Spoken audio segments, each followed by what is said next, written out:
No Hora Extra desta semana você confere os seguintes destaques.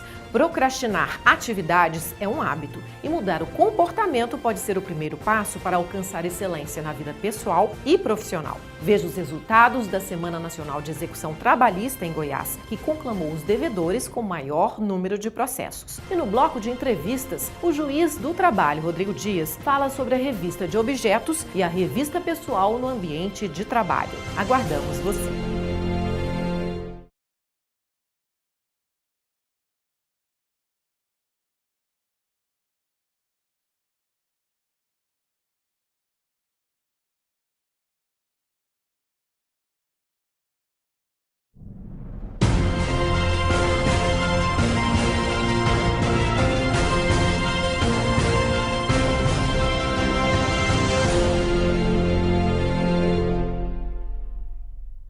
Está começando mais uma edição do Hora Extra e neste programa você confere as seguintes notícias. Procrastinar atividades é um hábito e mudar o comportamento pode ser o primeiro passo para alcançar excelência na vida pessoal e profissional. Veja os resultados da Semana Nacional de Execução Trabalhista, que conclamou os devedores com maior número de processos. E no bloco de entrevistas, o juiz do trabalho, Rodrigo Dias, fala sobre a revista de objetos e a revista pessoal no ambiente de trabalho. Hora Extra está começando agora.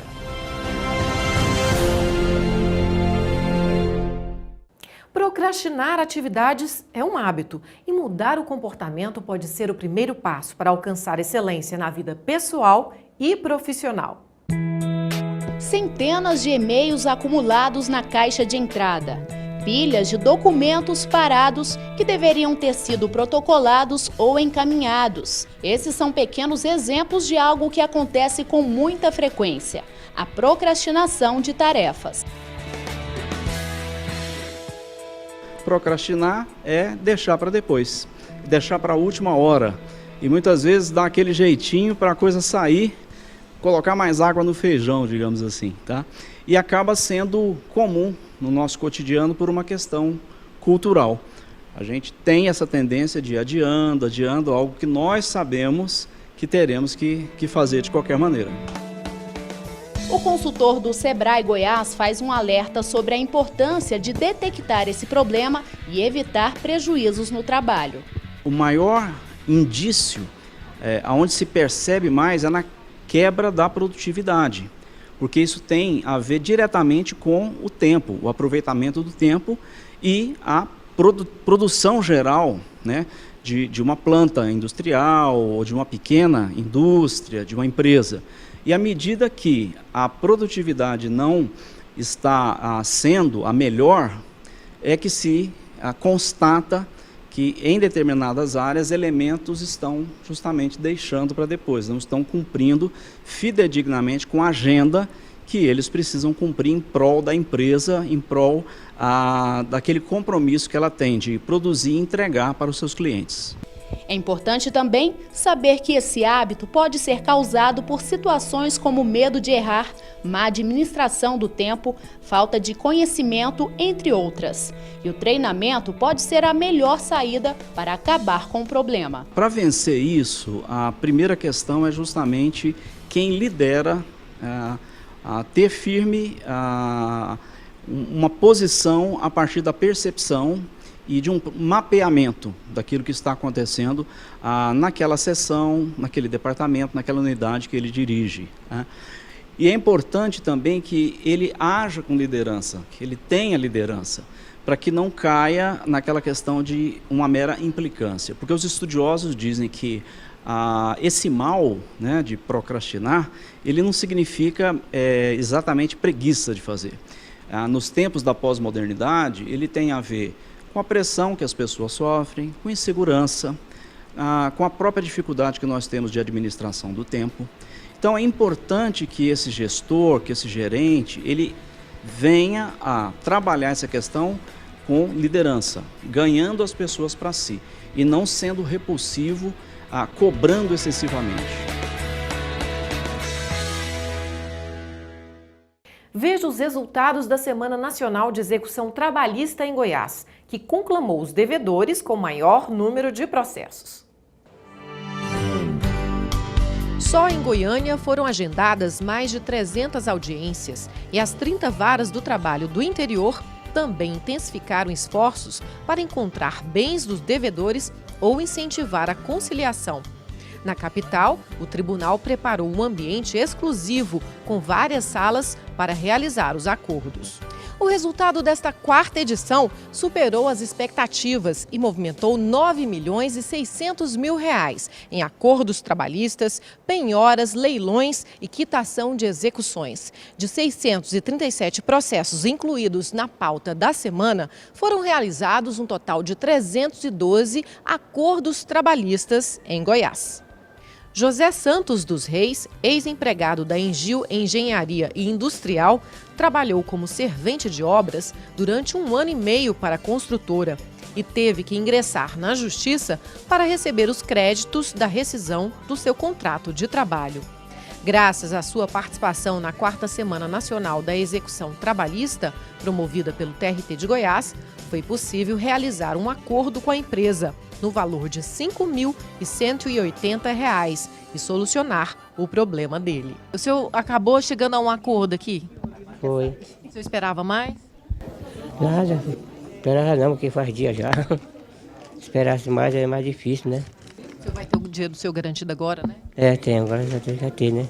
A 4ª Semana Nacional da Execução Trabalhista, realizada pelo TRT de Goiás, é uma ação promovida pelo Conselho Superior da Justiça do Trabalho, em todos os TRTs do Brasil.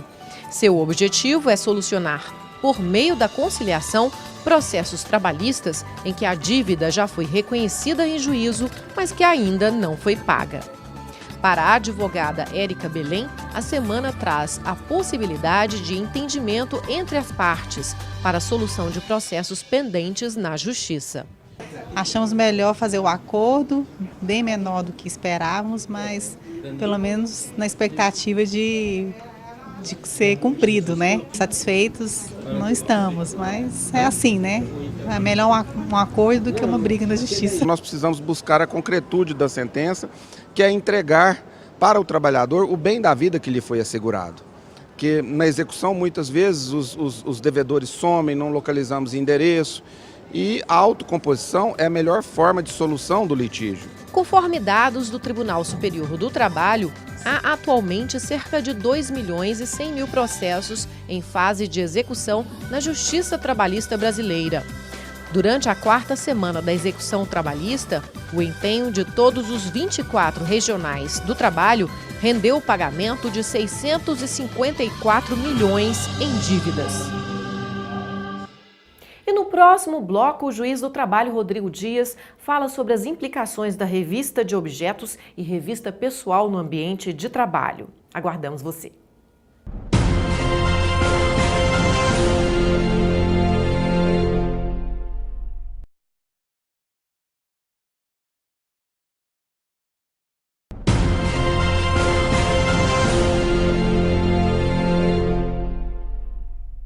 O empregador, com o fim de evitar furtos dentro de seu estabelecimento, vem realizando a chamada revista objetos pessoais de seus empregados. Essa prática enseja intensos debates na doutrina e na jurisprudência do Tribunal Superior do Trabalho, já que não há lei que vede expressamente a sua realização. Por outro lado, a CLT proíbe a revista pessoal ou íntima. E para falar sobre o assunto, o nosso convidado de hoje é o juiz do trabalho, Rodrigo Dias da Fonseca, titular da 1ª Vara do Trabalho de Itumbiara, Goiás. Muito obrigada pela entrevista novamente, Rodrigo. O prazer é sempre meu, Cláudio. A revista de objetos pessoais do trabalhador se diferencia da revista pessoal ou íntima? Diferencia, porque nos dois casos isso decorre de uma possível desconfiança justificada ou injustificada do empregador em relação a esse empregado.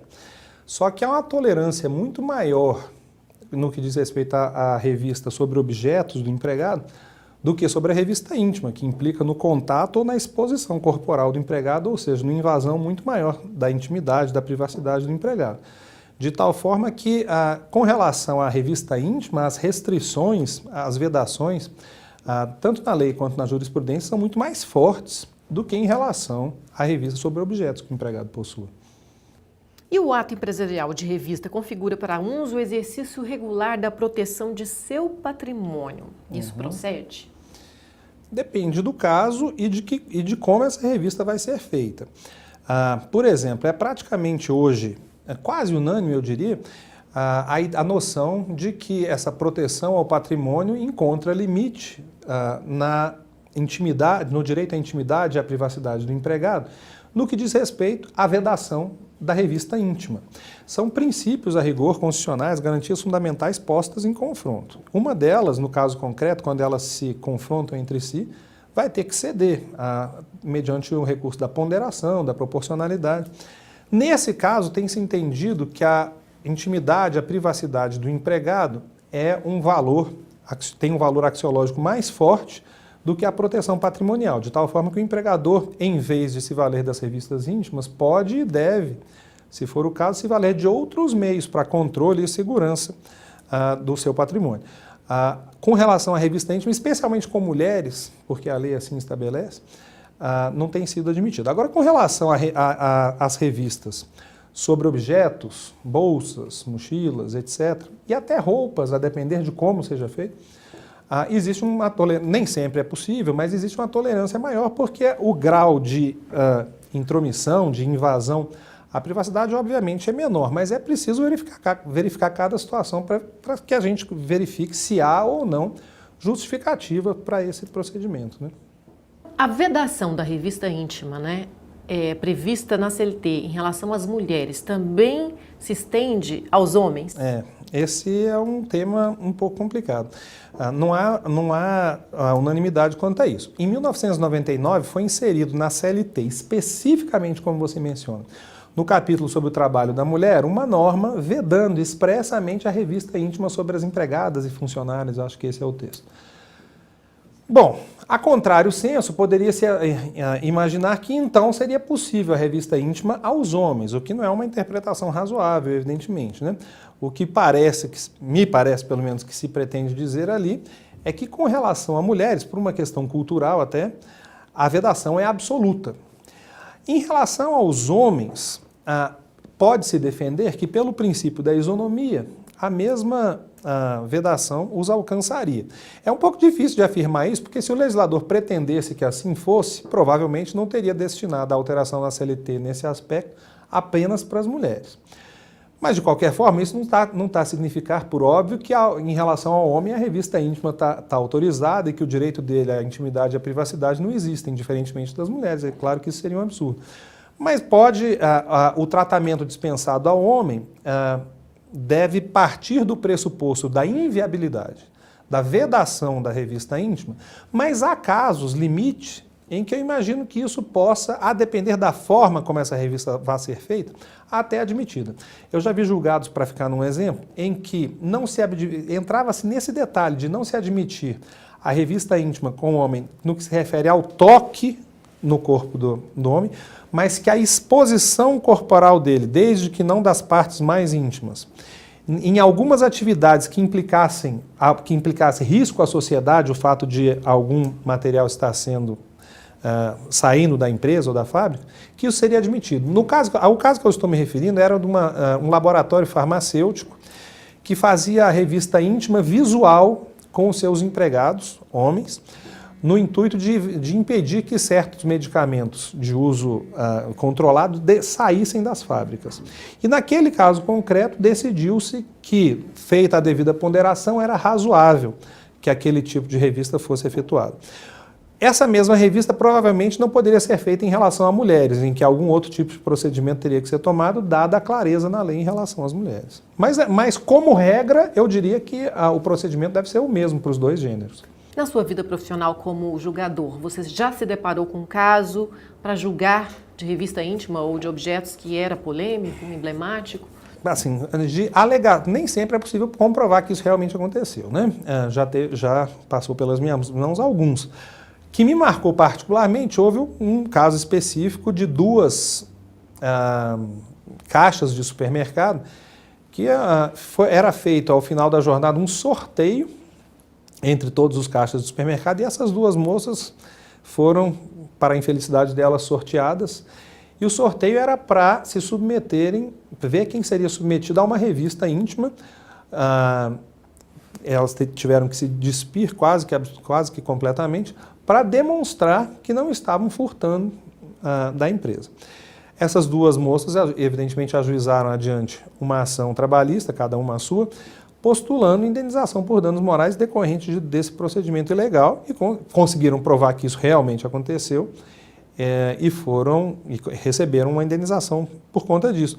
Me chamou mais atenção, para ser muito franco, além da questão da revista íntima em si, o fato de que, nesta hipótese em particular, as duas só puderam fazer prova da revista íntima, que não é algo tão fácil de provar em alguns casos, mas as duas só puderam fazer prova dessa revista íntima mediante o depoimento testemunhal uma para a outra, o que muitas vezes a gente convenciona chamar de troca de favores, de forma a não permitir que isso seja feito. Mas nessa hipótese que eu estou tratando, se o juiz não permitisse que uma fosse a testemunha da outra para fins de comprovar que isso aconteceu, estaria vedado a elas o direito de fazer a prova, porque afinal de contas só as duas que viram e se submeteram ao mesmo tempo a esse procedimento ilegal. E elas conseguiram, pelo menos como forma de compensação, receber uma indenização pelo dano sofrido. Com certeza. Bom, nós estamos conversando hoje com o juiz do trabalho, Rodrigo Dias, sobre a revista íntima e a revista de objetos no ambiente de trabalho. Vamos para um rápido intervalo e voltamos já.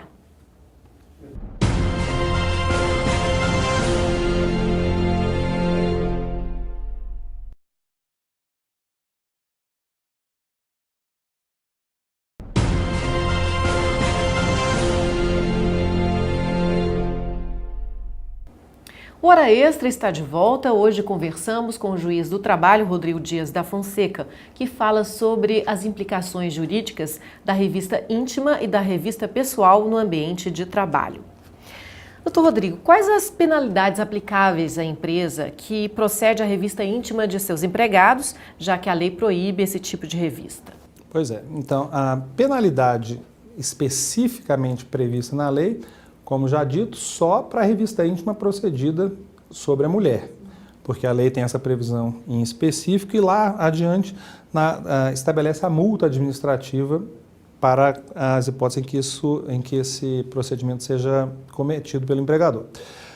Quando a revista íntima for cometida sobre o homem, sobre um empregado do sexo masculino, aí não há previsão legal expressa em relação à multa de natureza administrativa. E como nessa seara somente se admite a cominação quando houver expressa e clara disposição legal, impedindo a aplicação por analogia, então, do ponto de vista administrativo, eu honestamente não vejo como que se possa imputar uma multa ao empregador de natureza administrativa. Agora, evidentemente que nos dois casos há uma penalidade de ordem trabalhista, tanto para o homem quanto para a mulher. Para quando a revista íntima abusiva ocorrer, evidentemente que há, como eu mencionei agora há pouco, a possibilidade de um empregado buscar em juízo. E desde que ele faça a devida comprovação, certamente obterá em juízo a indenização por danos morais oriunda dessa revista íntima que lhe foi feita de forma ilícita pelo empregador. E é possível ao empregador estabelecer critérios objetivos para realizar essa revista pessoal de seus empregados sem violar o direito à intimidade? Cada atividade empresarial demanda, se é que demanda, uma diferente forma de revista aos seus empregados. O que se deve evitar, se for possível, evitar a revista íntima, quando eu me refiro à revista íntima, é aquela mais agressiva, né? Que implica o desnudamento, e a pior de todas, além do desnudamento, o toque pessoal, sobre qualquer um dos dois gêneros, homem ou mulher. Só em casos muito pontuais, mas muito pontuais mesmo, em relação ao homem isso seria admitido. A tecnologia permite a possibilidade, eu sei que nem todas as empresas têm acesso a isso por uma questão de custo, mas a tecnologia permite algumas possibilidades de revista que, a meu ver, tendem a ser aceitas com o tempo em juízo. Por exemplo, as mesmas revistas que se fazem no aeroporto, quando você passa por uma daquelas portas giratórias e depois adiante por aquela outra porta de detector de metais e tal, esse tipo de revista não me parece que viole a intimidade e privacidade do empregado de tal forma que ela seria lícita. Com relação às revistas sobre objetos dos empregados, especialmente sacolas, bolsas, né? O Tribunal Superior, embora eu tenha dúvida de modo pessoal com relação a isso, o Tribunal Superior do Trabalho tem admitido e feito uma certa distinção, tem admitido que, em casos pontuais, em que isso se torne efetivamente necessário, não por um mero capricho do empregador, que a revista sobre objetos pessoais do empregado, a revista visual sobre esse empregado. Então você me abra a sua bolsa para eu dar uma olhada aí. Em determinados casos em que isso seja necessário, tem se admitido sem conferir ao empregado direito a indenização alguma. Mas a gente está falando sobre um campo em que as coisas não estão ainda perfeitamente assentadas, a jurisprudência é vacilante, a lei, toda essa questão da violação à privacidade, à intimidade é algo muito subjetivo, então a gente pode ter decisões distoantes sobre o mesmo caso. O que dá para falar é uma regra. Como regra geral sujeitas a pontuais exceções, a revista íntima e a revista invasiva sobre objetos deve ser evitada. A revista meramente visual sobre objetos aparentemente é tolerada, e há outros meios de natureza, com o uso da tecnologia, informática, etc., que minoram esse grau de exposição do empregado e que permitem ao empregador fazer a revista. Como é que a Justiça vem julgando esses casos? As indenizações por dano moral são altas, são baixas, ou isso depende de cada caso? As indenizações por danos morais variam conforme o grau de perniciosidade, o grau do dano causado ao empregado. O caso que eu narrei agora há pouco, em que duas empregadas tiveram que ficar apenas com as suas roupas íntimas mesmo, nuas, frente a uma estranha, pelo menos isso, né, era uma pessoa do sexo feminino, frente a uma estranha, é evidente que causou, pelo menos a mim, uma certa indignação e causa ao homem comum uma certa indignação. E a depender, como era o caso da capacidade econômica do empregador, no caso era bastante alto, as indenizações são maiores, evidentemente, né? Há danos e danos, obviamente, uns mais, outros menos graves, alguns cometidos por empresas de maior, outras por empresas de menor capacidade econômica. E esses fatores sempre influenciam na mensuração do valor da indenização. Não dá para falar de forma genérica que a indenização é maior, menor, é X, é Y, isso é impossível. Cada caso concreto precisa ser analisado de per si. No caso de uma revista íntima, em que o trabalhador descobre que realmente algum objeto foi furtado, como é que fica esse imbróglio dessa situação? Ou seja, violou a intimidade do trabalhador, mas ao mesmo tempo também o trabalhador violou o patrimônio daquela empresa. Você se refere ao fato de uma revista íntima, ilícita, tenha chegado à conclusão de que o empregado estava furtando. Para o homem comum, eu suponho que seja mais difícil de compreender que num caso desses possa o juiz entender que pelo fato de a prova produzida sobre o furto, ser ilícita, que então, não se admitindo essa prova, o direito que o empregador teria de, em tese, dispensar esse empregado por justa causa, dado o ato de improbidade, não será reconhecido judicialmente. Eu compreendo que para o homem comum fica em linguagem corrente, mas o empregador viu que ele estava roubando e não pôde dispensá-lo. Mas por uma questão de segurança jurídica, provavelmente nesse caso em particular, em que a intimidade e a privacidade do empregado seja efetivamente e reconhecidamente violada, a lei tenha sido violada e só assim foi possível ao empregador constatar o ato do furto, nesse caso a minha impressão é que não será reconhecida a justa causa, dada a prova ilícita produzida. Isso em benefício e em segurança de toda a sociedade, de todos nós, porque do contrário, apesar de dar a aparência de que no caso concreto está sendo feita justiça, afinal de contas o empregado furtou da empresa, mas do contrário o empregador se sentiria em boa sombra para que todas as vezes que tivesse uma desconfiança, a seu ver, justificada, ele procederia a essa revista ilegal. E isso não é tolerável, né? De tal forma que esse procedimento prévio, ou seja, a licitude da revista, sobrepõe-se ao que efetivamente vier a ser constatado através dessa mesma revista. Ok. Bom, nós conversamos hoje com o juiz do trabalho, Rodrigo Dias da Fonseca, sobre as implicações jurídicas da revista pessoal e íntima no ambiente de trabalho. Doutor Rodrigo, muito obrigada pela entrevista. Eu que agradeço, meu Fabiola, é um prazer. O Hora Extra fica por aqui. Obrigada também por sua atenção e não deixe de acompanhar mais notícias do TRT de Goiás pelo Facebook e pelo Twitter. Até a próxima semana.